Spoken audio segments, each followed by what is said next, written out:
Hey, this is Bill Simmons from the Bill Simmons Podcast, here to tell you that Michelob Ultra is giving you the chance to win tickets to the NBA Finals. That's right, the 2025 NBA Finals. Just head to michelobultra.com/NBA Finals. Michelob Ultra courtside NBA Finals sweepstakes. No purchase necessary. Open to U.S. residents, excluding Maryland residents. 21 up. Begins at 9 a.m. EST on February 16, 2025. Ends on May 5th, 2025. See official rules at michelobultra.com/rules for prize and details. Message and data rates may apply. Void where prohibited. This episode is brought to you by Indeed. When your computer breaks, you don't wait for it to magically start working again. You fix the problem. So why wait to hire the people your company desperately needs? Use Indeed's sponsored jobs to hire top talent fast. And even better, you only pay for results. There's no need to wait. Speed up your hiring with a $75 sponsored job credit at Indeed.com/podcast. Terms and conditions apply.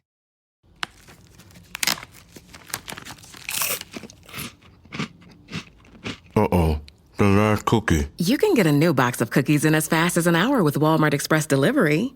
Are you my guilty self-conscience? No, I'm the voice offering you promo code EXPRESS for free delivery on your first order. Hey, who ate my cookies? You mean, these cookies? Order now. Welcome to your Walmart. Promotion valid for first express delivery order. $50 minimum subject to availability. Restrictions apply. All of the phones are out, and it will be a gold medal for the host nation. He's up to silver medal. He's gone. And Great Britain have won the gold medal in the boulder and lead. Toby Roberts, the 19-year-old from Surrey, with 155 points, has won gold for Great Britain. And the young man from Lewisham is going to take the gold medal here. It's going to be an individual gold medal for Alex Yee and Team GB.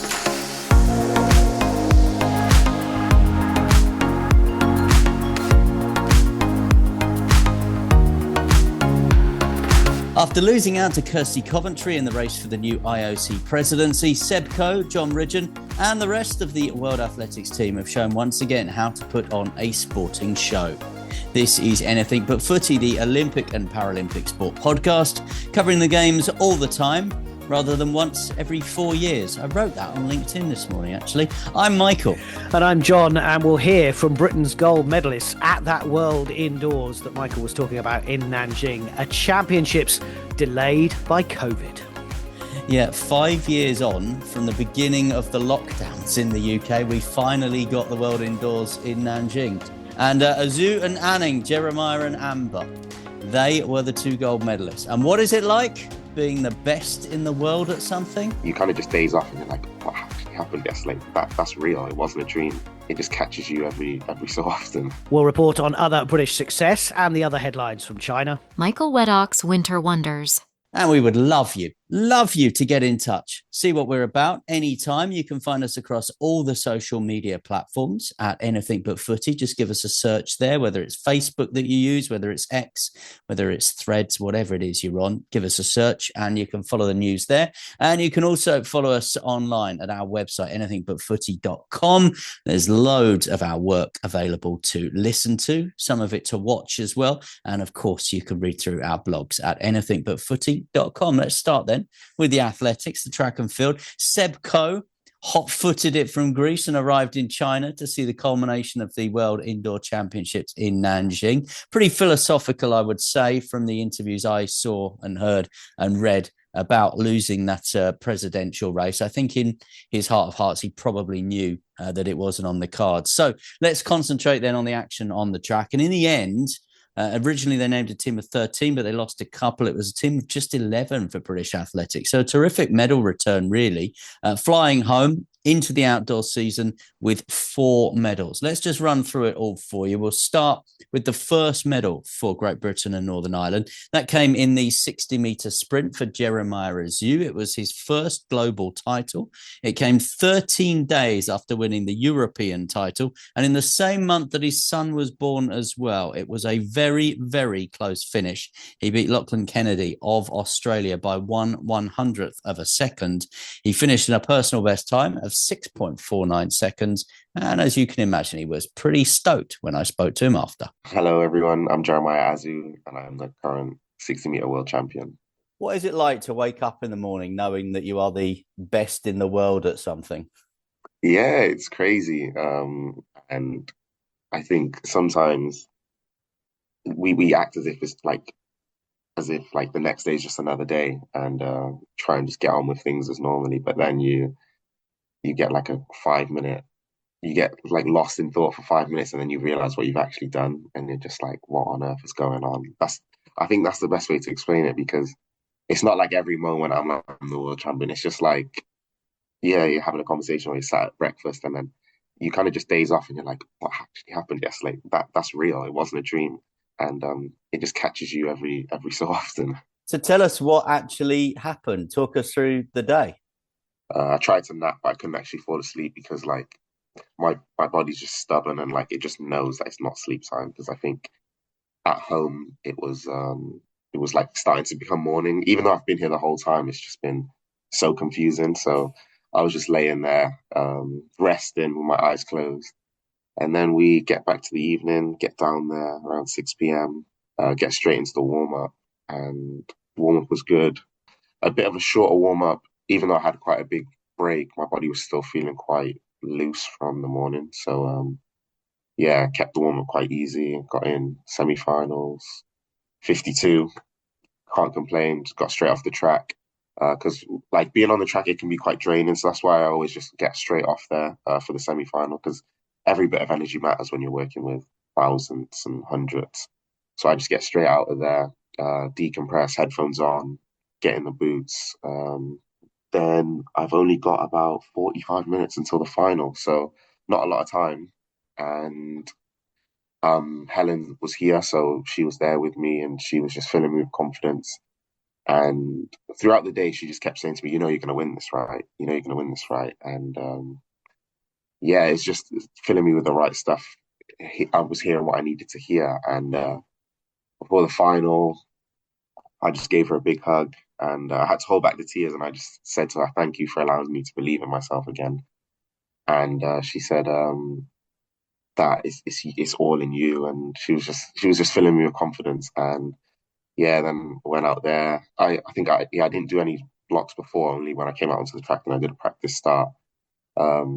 It felt all right, it felt smooth. Everything felt like it was pushing in the right direction. And then, yeah, we get out onto the track, on your mark, set, go. Yeah, get out nicely. And then I feel him, the guy to my left, drop off. I didn't actually see him fall, but I just felt him drop off. But before we went out, he was in the core room, like trying to stretch out his calf. So I think he was having cramp anyway. So I kind of knew that he wasn't gonna complete the race, but I didn't expect him to go tumbling. So yeah, that was that, seeing that after. But then yeah, we get to about 30, 40 meters. I can feel that I'm there, but then I can start to see the Australian, because he's so far, like I'm aware of him from about 30 meters to go. And I'm just thinking, don't panic, hold your form, hold your form, hold your form. Gets about 3 meters out, and I just lunge for the line.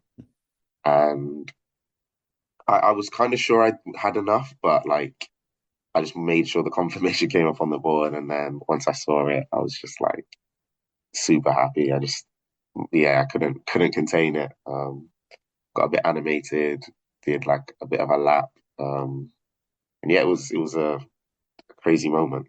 It was quite a wait, wasn't it, really, in the whole great scheme of things, when you did cross the line to when it was actually confirmed?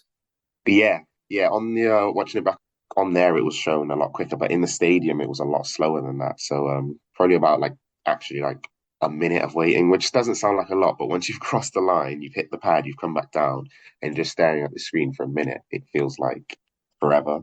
But yeah, then I saw my name, and the Australian went to give me his hand, and I just I just slapped it. I just couldn't really control myself, but so I did apologize to him for that. But no, he was a really cool guy. A crazy moment. With a time of 6.49, a personal best time, what can you think about in that time?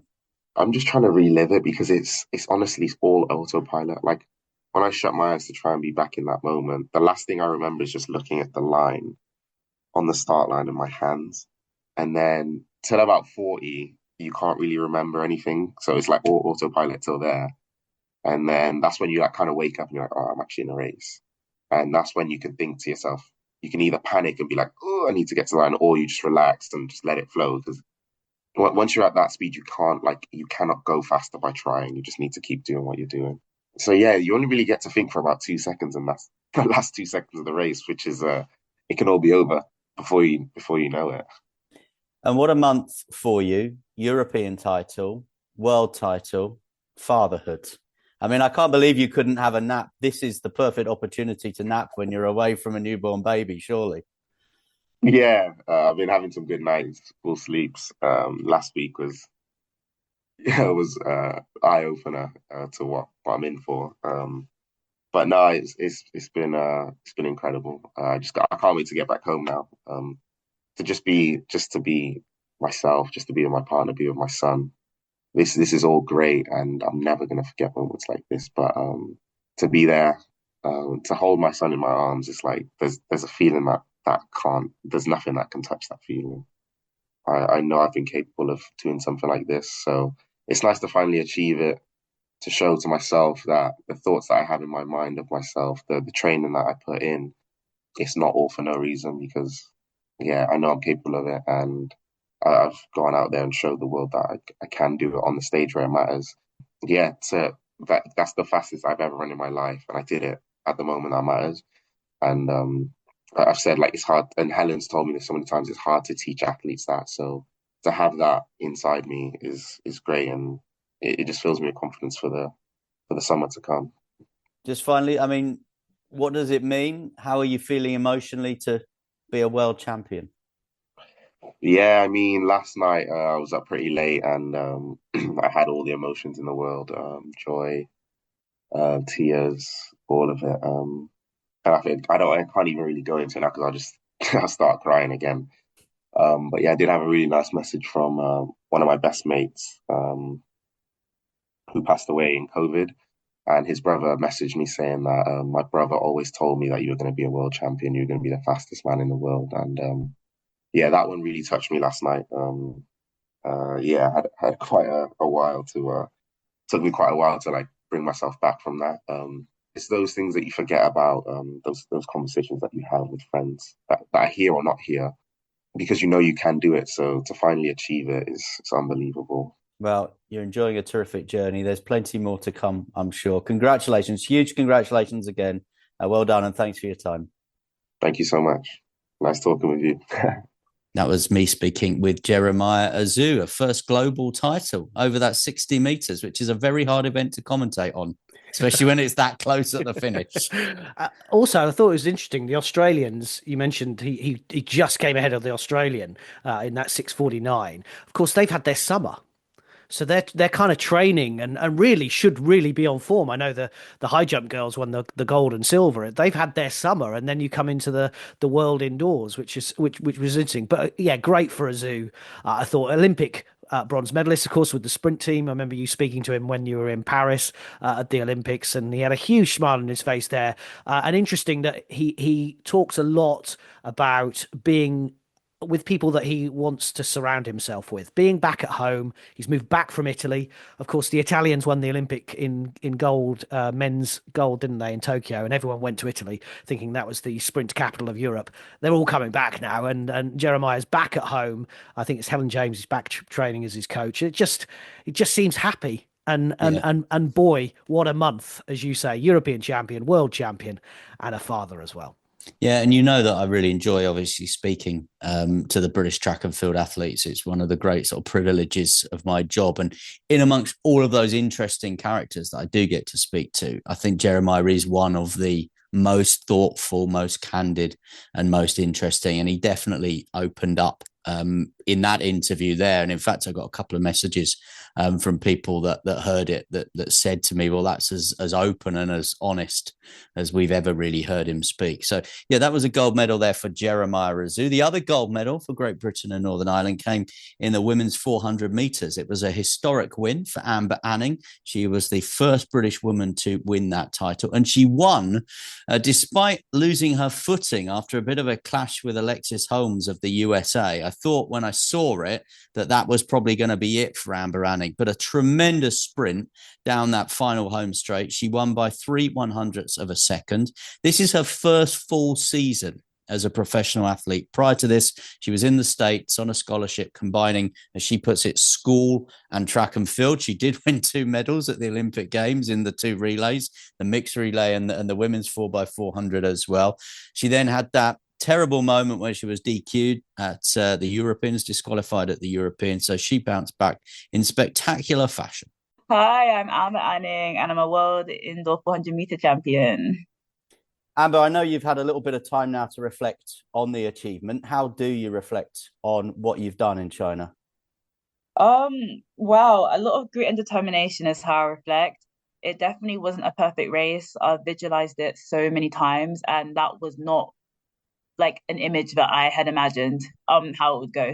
So yeah, I just think it was a very tight race coming off the turn. It was a little bit messy, and then I kind of had to get myself back in the race and just kind of stay patient and know when the right time is to move and to make my move and finish. But it was close. I wasn't sure if I was really going to do it.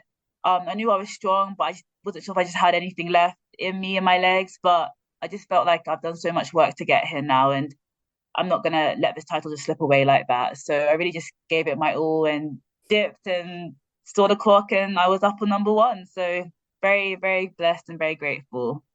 You described the race as messy. For people listening, what actually happened between you and Alexis Holmes, and how much do you then have the opportunity to try and reset mentally and go again?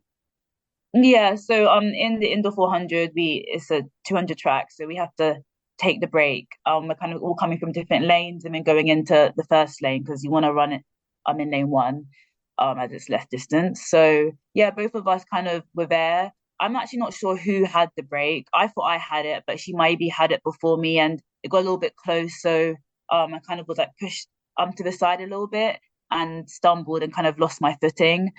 So I think that just kind of threw my momentum off, and I had to then kind of reset within a split second and get back into the race and just focus on finishing. So I think it was hard because I know that both of us are actually capable of running a lot faster, and I think the finishing time didn't reflect the hard work that both of us have probably put in this year. Just both being based in Arkansas, I'm in America, but yeah, I think it was one of those things where it was a race to run for gold, and the time was just, we threw away the time. So yeah, I just had to get back on my rhythm and just stay strong and finish.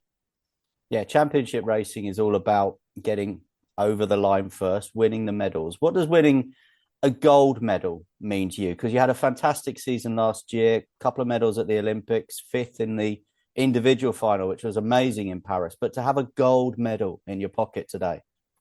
I think it's unbelievable to me. This is my first individual title, first year being professional. So it just means that much more to start off my professional debut like this. But it's just exciting. I mean, you always dream about a gold medal, you always speak about it. But to get it done and to go out there and fight for it, I'm just proud. I'm proud of myself. I'm proud for my team for getting me there, for being healthy, and I'm just grateful that I didn't give up and I really just fought to the line.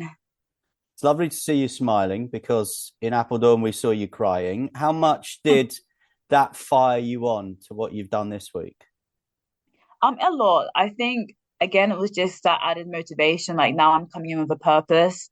As I've said to a lot of people, China wasn't really my goal this season. I really wanted to just finish in Europe and finish at Europeans. So I'm just grateful that I had the opportunity to come over to China and compete for British athletics. But yeah, it was really tough, and just with all this hard work and training, I knew that I didn't want to end on that low. So I wanted to come out here and finish on a high and finish indoors with a bang. And yeah, I think I did that pretty well. So I'm really happy.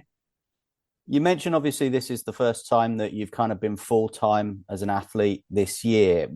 And I've spoken to Georgia Hunter-Bell about this before as well, but what does that actually bring to you as an athlete in terms of the opportunities for recovery, nutrition, support services that you're able to access? How does it improve things for you? I think for me, I just have more time to just look after my body and take care of myself. I graduated last year. I'm a student athlete in America for 5 years. So balancing high level training and competing with school can be quite challenging. Sometimes I'm kind of rushing from practice to get back home and finish an assignment. So maybe not doing the necessary stuff in terms of cooling down and stretching to help kind of recovery for my body. So now I just have more time to be intentional with everything. And I'm able to just do the little things, work on my nutrition, speak to my psychologist, plan ahead, meal prep. It's the small things at this point, because I think when you're at this level, everyone is training hard and everyone is talented. So it's kind of like, what's going to separate you from that? And it's never the big things. Like my coach always says, it's never the big things that people miss. It's always just the small daily stuff. And I just have a lot of time to do that more. So yeah, it's nice. It's very refreshing. It's amazing that I'm able to do this for a living. Like I'm living a dream, and it doesn't feel like a sacrifice. And it's just every day, it's just another opportunity to get better and improve on my weaknesses and my strengths. Am I right in thinking it was a media degree, but sort of plenty more titles to win before you're doing my job interviewing the likes of you, which I'm sure is going to happen at some point in the future? Yes, no, public relations and advertising with a minor in psychology. So yeah, communications, media. I kind of want to, I might go back and do my master's, who knows? I'll see, something in social media, but definitely I think it's to get the job done on the track, see what I can do in these next years leading up to LA and further, and then kind of post-career thinking about a position within the media industry would be really exciting. Maybe even doing something for British athletics. Who knows? I just want to keep my options open, but yeah, still working within the sport, because I love sport, whether it's track or whether it's something else. It's something I've always loved being a part of. We're not going to retire you just yet, because we've got a big outdoor season to come. I'm sure you have ambitions in relays, and certainly individual ambitions when we get to the outdoor world championships to go a little better than the fifth you did in the Olympic final. Yes, I'm really excited. I mean, just with the world relays, they're coming back here in a few weeks' time in China to compete to get our spot for the champs in Tokyo. So I won't be going, but we have a really strong group of girls, and I'm really looking forward to seeing them go out there and do their thing and bring back a medal. And yeah, get that auto qualification to World Championships, which are in September. And then yeah, for me, it's just consistency. I'm excited for outdoors. I'm really fit right now, and it's a long season, but I think I have enough time to make the little adjustments and get myself ready for what I want to run at Tokyo and to get on the podium. I think that's the ultimate goal for everyone. It should be the ultimate goal, because we push our bodies to the max every day. And just having this gold from this weekend just kind of concluded everything for me about kind of all my hard work paying off. So that's the aim, to get on that podium. But I'm excited to be on the pro circuit this year, a few diamond leagues under my belt. Yeah, it's just going to be a really exciting outdoor season for sure. Looking forward to it. And congratulations again, world champion. Thank you so much. Thank you. So Amber Hanning talking to Michael, from tears to cheers, from the Europeans to the worlds, as you say. I said from crying to smiling. Yeah. But the fact is, she knew she'd made a mistake at the Europeans, and she had to go and rectify it, and this allowed her to do it. I think if she'd have won the medal in the Europeans, I don't think she would have gone to the Worlds. No, she wouldn't. From what she said. But again, as you say, great story, from Brighton to the States, now continuing to be trained in America, but this is her first full year as being an international athlete, and she's got the potential to be a superstar. When you look at this, as you said, when she got barged out of the way on that last lap in that race by the American, and she didn't panic. So many people would have panicked and really tried to get straight back onto her shoulder. I panicked, and I was only watching it. Yeah, and that shows the class of an athlete, that you've still got it in your legs. And yeah, she came through on that that home stretch, which isn't very long, is it? In an indoor track, that home last 50 meters or so is very, very short. But yeah, great to see her, and I think she's going to be a superstar for Great Britain. Yeah, she was fifth, remember, as well, in the individual final at the Olympics, which is not too shabby at all when you consider, as we said, that she was combining studying and athletics. So I think she'll be really targeting an individual medal in Tokyo in September at the World Championships. And as she mentioned, obviously, she will also be part of the relay setup. It'll be interesting how that works, whether she can do the mixed relay, which traditionally is at the start of the track and field championships. And then obviously the women's relays will be at the end, and then the individual event in the middle, how she prioritizes all those heat semi-finals, finals to get through, what she thinks she can achieve out there. The world relays, that the qualification for that's going to be happening out in China very shortly. She's not going to be part of that team. So I remember when I spoke to the 4x400 meters relay team in Paris, and you'll remember actually, I think from Great Britain, there were 8 medalists because they ran 4 in the heat, 4 in the final. They all get the medal. That is the strength in depth. And I remember speaking to them then, and they were saying it's not just us 8 actually. It's just a different cohort that actually qualified us to get us here, albeit they don't get medals. And that is what they're going to be doing again this time with a different team going out to the world relays. It's really hard. If you're Amber Anning, you want to race as much as you can, but probably at the Olympics, doing the mixed relay where she won a medal, doing the individual where she came 5th, and then doing the 4x4 was probably too much in the end. And you have to be at, like Matthew Hudson-Smith, for example, won that silver, didn't he, in the men's individual, and then ran in the 4x4, but he didn't go in the mixed because it's that first event.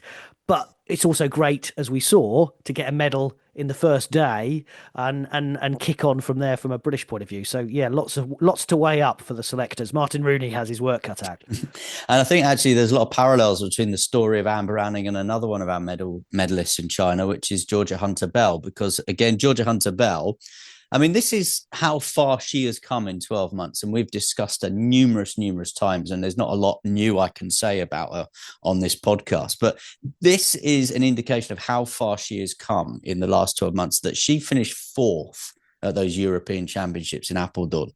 And we were all, shocked and stunned by it. She's never finished worse than 4th whilst wearing a British vest. She's taken an enormous amount of time off where she was running this time last year when she finished 4th at the World Indoors in Glasgow. And she knocked 4 or 5 seconds off her PB in the Olympic final over 1,500 meters. And we were stunned then that being such a hot favorite, she didn't win that medal at the Europeans. There were then circumstances that we discovered with the chest infection that she had and the big bad flu that she had over Christmas, the ear infection, why that was. But like Amber Anning, I think she turned up in China with a point to prove, and she proved it. I mean, she was never, ever going to be in the mix for that gold. She did battle for the silver. I mean, Sergei of Ethiopia just absolutely, totally and utterly dominated the race. It was unbelievable, really, in an indoor track over 1,500 meters, the distance that she put between her and the rest of the field. And Georgia Hunter-Bell ran really intelligently, because the temptation, like the other Georgia in the race from Australia, would have been to try and live with the 2 Ethiopians. But Georgia Hunter-Bell said afterwards that she knew what her pace was. She knew how she would feel. She knew what she needed to do for the time that she could run. And she knew that was too quick for her. And it was that intelligence. And if you remember when we spoke to her at the Keeley Classic, she said to me, look, I'm still learning. I'm always learning. There's not a race or a session I don't learn something. I think she learned just to run her own race. And that is why she was on the podium and she won that bronze medal. And I was absolutely delighted as well. The other medal, the silver for Neil Gourley, the team captain. Again, an intelligent race, learned some lessons from the European indoors where he was disappointed with himself because he just ran behind Jakob Ingebrigtsen. And I watched the TV coverage like a lot of people did, and they actually called it as a mistake initially, because what Neil Gourley did was he took the inside lane, but he took that lane gambling on the fact that Ingebrigtsen was going to go. And that would leave the space open for him. And the TV commentary, Steve Cram and Paula Radcliffe initially said, we're not sure about that as a tactic. But Neil Gourley, having learnt his lesson at the Europeans, knew that Ingebrigtsen was going to go and that would leave the space for him. And it was that level of intelligent running, that use of good tactics that won Neil Gourley that silver medal. And the first time that Ingebrigtsen has won an world indoor medal, he got 2 golds, of course, 1500 meters and the 3000 meters. But again, shows the strength in depth of his talent, but also his determination to come and perform at these world championships. We said at the start of this podcast, Seb Coe and John Ridgen and the World Athletics team have put on another really good show. You saw Duplantis coming. He didn't go to the Europeans, but he came and he won another world title he's jumped more than 6 meters in the pole vault now, more than 100 times. And I heard in the commentary at the weekend that Sergei Bubka, who we all grew up thinking was the greatest pole vaulter of all time, he only did it 40 times. That shows the class of Duplantis. Just a couple of other headlines that I thought leapt out. I thought Amy Hunt had a brilliant 60-meter flat. She's a 200-meter specialist, and the quote where she finished 5th in the world, she said, "Everyone tells me I can't do it, but I finished 5th in the world." And her coach believed in her. Yeah, of course, she could start better in the races, and she'd stand a chance of winning a medal, but it's all about preparation sometimes for some of these athletes. So yes, I think it was right that she was our representative. Huge question marks probably for Molly Caudry again. The upset of the Olympics last year in the women's pole vault, the fact that she didn't medal being the world indoor champion from this time last year in Glasgow. She finished 4th on countback, and those errors, and that's the hard bit. They're not errors, but it's the fact if you don't clear the height and they all get marked against you, and she just misses out on a bronze medal. But it also that competition had like an hour's break in it because they couldn't fix the pole vault. They couldn't keep the beam at the top there. So you can understand. She said she's never known anything like it. But you're learning. But it's really hard, isn't it? Georgia Bell has come in and she didn't quite do it at the World Indoors, and that kicked her on. Molly Caudry came in as a newbie really for the World Indoors a year ago and won the gold medal. And since she's struggled to kick on from that point, and you just hope that she can somehow reset and get back to finishing in the podium and the top of the podium sooner rather than later, because if not, it becomes a bit of I hate to say this because this is a typical journalistic cliche that everybody will say, but Emma Raducanu, as in you win the big one and then you do nothing. Now, I think Molly Caudry is as talented as Emma Raducanu and will win something, and I'm convinced Emma Raducanu will win something again as well. We're really easy to write people off in this country, but for her own sake, I hope that she bounces back slightly quicker. A couple of other things just to mention. Kate O'Connor of Ireland, silver in the pentathlon as well. First Irish medal at the World Indoors since 2006.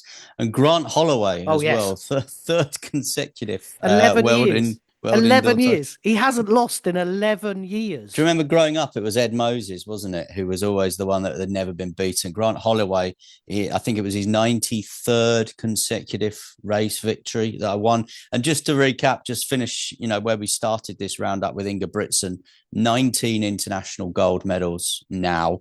So that is why he goes. Did the double over the 1500 and the 3000. Last man to do that was Haile Gebrselassie in 1999.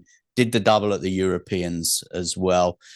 Big test over 1500 meters for him outdoors, where we know that both Josh Kerr and Jake Whiteman have beaten him, but take nothing away, I think, from Ingebrigtsen and his performances in the indoor season. Michael Weadock's Winter Wonders.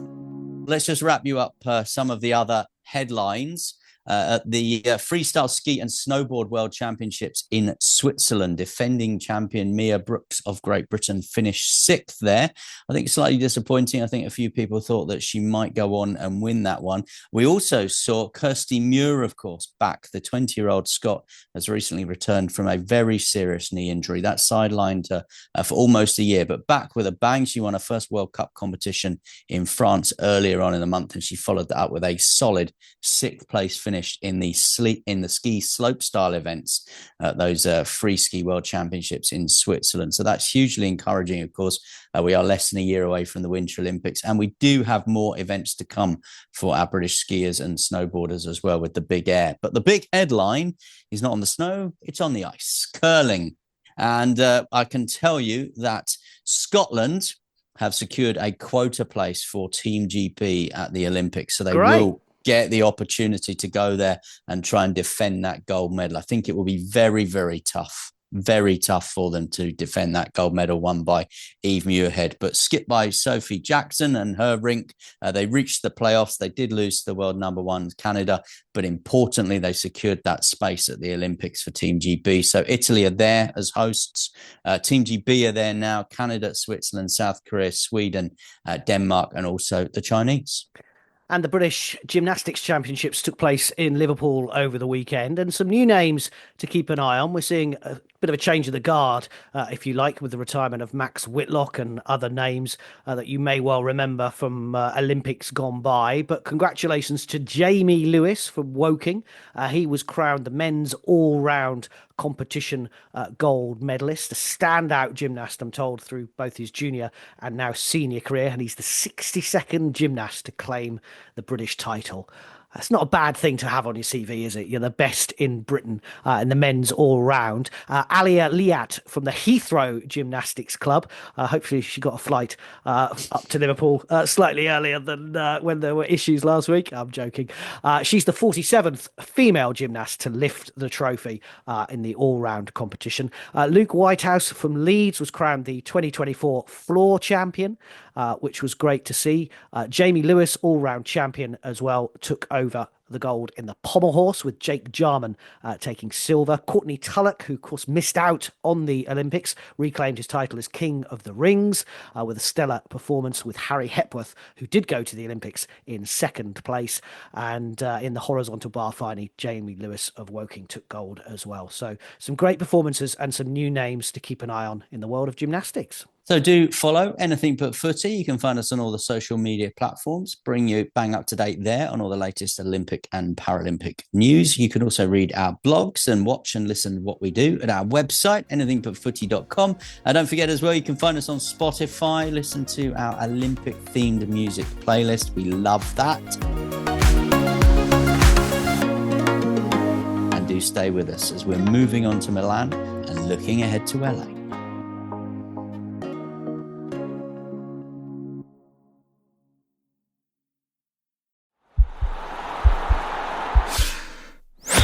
This podcast is part of the Sports Social Podcast Network.